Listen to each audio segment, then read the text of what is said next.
आज हमारे पास जो टॉपिक है वो है जनरल कर्विलिनियर मोशन और इसमें आपके पास जो है वो सबसे पहले इसका थोड़ा सा इंट्रोडक्शन है। देन अगेन हम उसी तरह से बाकी चीज़ें देखेंगे लाइक पोजीशन क्या है, वेलोसिटी क्या है, डिस्प्लेसमेंट क्या है। तो सबसे पहले इसका इंट्रोडक्शन स्टार्ट करते हैं। बेसिकली कर्विलिनियर मोशन क्या है? Curvilinear motion occurs when a particle moves along a curve path. यानी जब भी कोई पार्टिकल जो है वो कर्व पाथ में मूव करेगा, वो स्ट्रेट नहीं होगा बल्कि कर्व्ड होगा, तो उसको हम क्या कहेंगे? Curvilinear motion.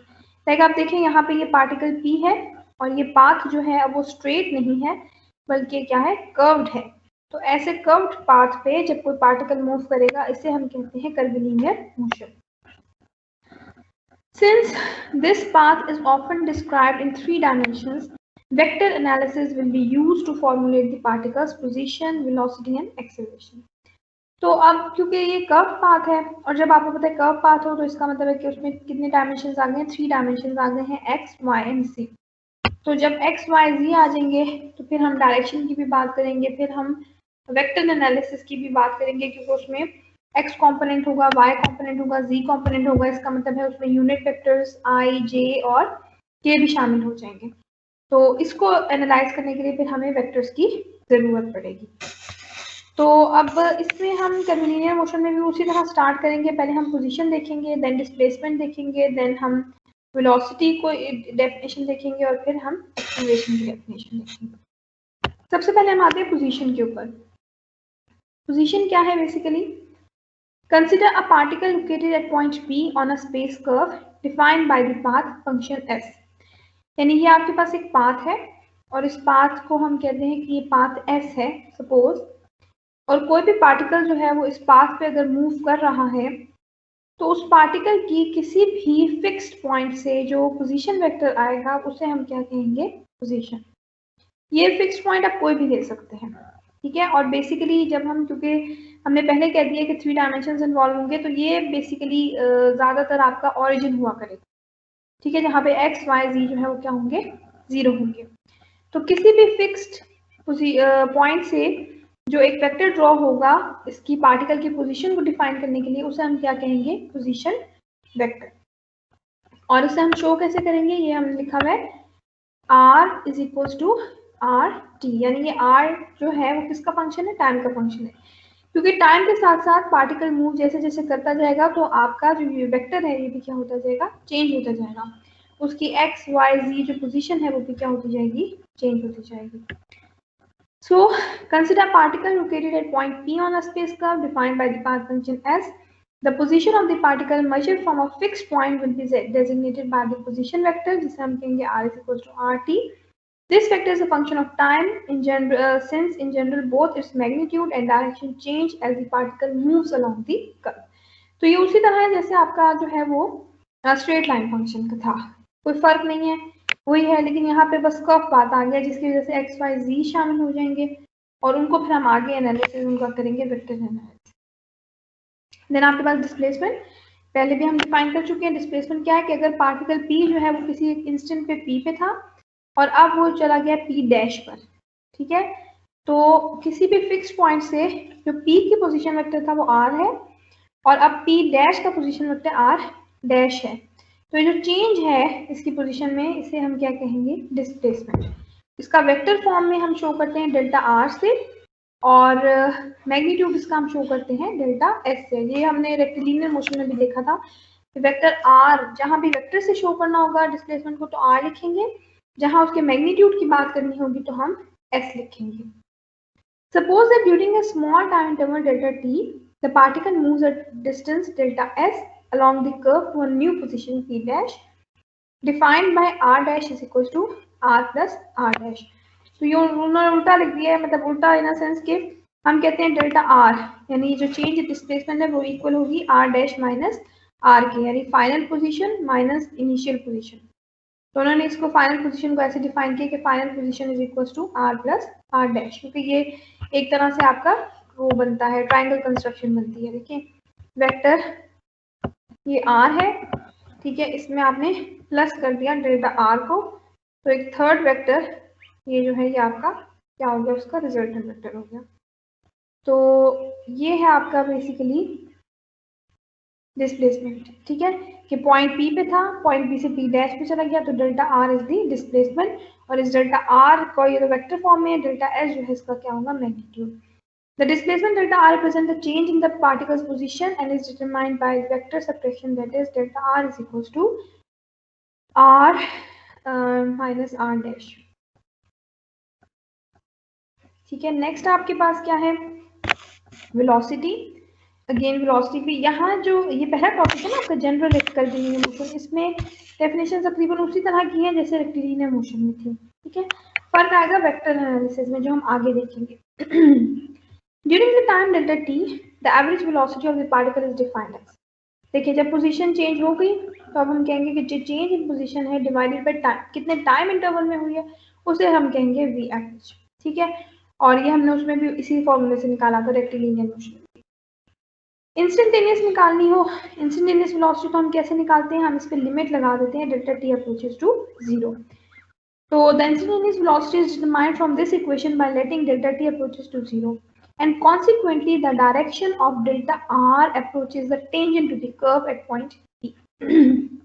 इसका मतलब क्या है कि देखिए इस फिगर में अगर आप देखें कि आप डेल्टा t को छोटा करते जाएंगे तो डेल्टा r भी क्या होता जाएगा, छोटा होता जाएगा। तो उसकी डायरेक्शन बिल्कुल ऐसे होगी कि किसी भी जो ये पॉइंट P है इसके ऊपर अगर आप टेंजेंट ड्रॉ कर लें तो उसकी जो है आपके पास क्या आ जाएगी, डायरेक्शन आ जाएगी। तो वेलोसिटी की डायरेक्शन बेसिकली कैसे दी जाती है, टेंजेंट से, कि आप डेल्टा आर को स्मॉल करते जा रहे हैं, क्यों, क्योंकि आप डेल्टा टी को स्मॉल करते जा रहे हैं। स्मॉल टाइम इंटरवल के लिए डेल्टा आर भी क्या हो जाएगा, स्मॉल हो जाएगा। कितना स्मॉल हो जाएगा कि हम एक टेंजेंट लाइन से उसको शो कर सकते हैं। तो वो जो टेंजेंट लाइन होगी कर्व पे वो बेसिकली क्या होगी, वेलोसिटी की डायरेक्शन। तो ये आ जाएगा v equals to D R over D T. जब भी मैंने आपको पहले बताया था लिमिट लगाएंगे तो ये किस में चेंज हो जाएगा, डेरिवेटिव टर्म में चेंज हो जाएगा। Since dr will be tangent to the curve at p, the direction of v is also tangent to the curve। तो याद रखिएगा कि जैसे जैसे आप dr को स्मॉल करें तो स्मॉल dr जो है वो बिल्कुल टेंजेंट बन जाता है।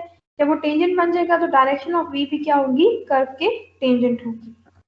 The magnitude of v, which is called the speed, is obtained by noting the magnitude of the displacement del r is the length of the straight line segment from p to p dash। Again वो जैसे हमने rectilinear में भी किया था कि हम speed यानी वेलोसिटी का जो स्केलर फॉर्म है वो क्या है, स्पीड है।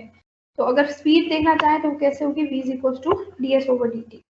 v की जगह क्या आ जाएगा, v सिंपल v यानी मैग्नीट्यूड ऑफ v, और डी आर की जगह हम क्या लगा देंगे, s लगा देंगे, क्योंकि s क्या चीज है, s बेसिकली स्केलर फॉर्म में डिस्टेंस की बात जब हम करते हैं, पोजीशन की बात करते हैं। ठीक है, तो the magnitude of v is called the speed obtained by noting the magnitude of the displacement is the length of straight line from p to p dash, realizing that this length approaches the arc length delta s as delta t approaches to 0। Again हमने क्या किया, just value delta r की जगह क्या put करनी है, s put करनी है, और इसको वेक्टर से बजाय वेक्टर के हम इसको स्केलर फॉर्म में लिख देंगे यहाँ पे।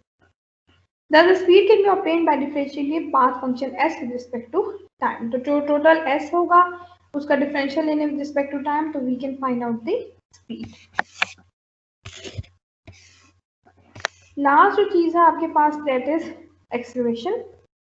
If the particle has a velocity v at time t, अच्छा ये एक और चीज, ये 12.16 में अगर आप देखें तो सी में इसका पोजीशन वेक्टर शो किया हुआ है और इस पार्टिकल पी पे जो टेंजेंट ड्रॉ हुआ है वो वेलोसिटी की डायरेक्शन शो करे। तो हमेशा याद रखिएगा कि direction of velocity is always tangent to the point P, यानी जिस पॉइंट से चलना शुरू हुआ था पार्टिकल उस पे ही अगर हम टेंजेंट ड्रॉ कर लें तो हमारे पास क्या आ जाएगा, वेलोसिटी की डायरेक्शन आ जाएगी। अच्छा, अब एक्सेलरेशन क्या होता है कि अगर पार्टिकल की वेलोसिटी किसी भी इंस्टेंट पे v थी और थोड़ी देर बाद उसकी वेलोसिटी चेंज होकर v डैश हो जाती है, तो change in velocity with respect to time is known as acceleration. तो यहाँ पे भी वही है, आपके पास पार्टिकल था p पे और फिर p डैश पे आया और p पे उसकी वेलोसिटी थी v और p डैश पे उसकी वेलोसिटी है v डैश। तो उसकी p पे जो टेंजेंट देंगे वो v से शो किया हुआ है और p डैश पे जो देंगे वो v डैश से शो किया हुआ है। तो जो चेंज इन वेलोसिटी है यानी delta v is equal to v dash minus v। तो वो delta V divided by time जो है वो आपके पास क्या होगा, एवरेज एक्सेलरेशन होगा। और अगर हम इसको चाहते हैं कि इसका इंस्टेंटेनियस एक्सेलरेशन निकालें, तो यहाँ देखिए to obtain the instantaneous acceleration हम डेल्टा टी को क्या करेंगे, अप्रोच करेंगे जीरो के। तो जीरो पे जब हम इसको अप्रोच करेंगे तो आपके पास ये आ जाएगी डेरिवेटिव की टर्म्स में, a is equal to D V over D T. To study this time rate of change, the velocity vectors are plotted. अब हमने जब velocity को अंडरस्टैंड करना हो, यानी चेंज इन velocity को, तो फिर हम इस ग्राफ के बजाय ये वाला ग्राफ देखते हैं कि हम velocity के वेक्टर्स एक फिक्स पॉइंट से ड्रॉ करते हैं। यानी हम o डैश एक पॉइंट ले लेते हैं जहां से हम v को ड्रॉ करते हैं और उधर से हम v डैश को ड्रॉ करते हैं, और ये जो चेंज इन velocity आता है इसे हम कहते हैं डेल्टा v। इस तरह के ग्राफ को हम कहते हैं hodograph. This curve is called a hodograph. And when constructed, it describes the locus point for the arrowhead of the velocity vector in the same manner as path s describes the locus point for the arrowhead of the position vector.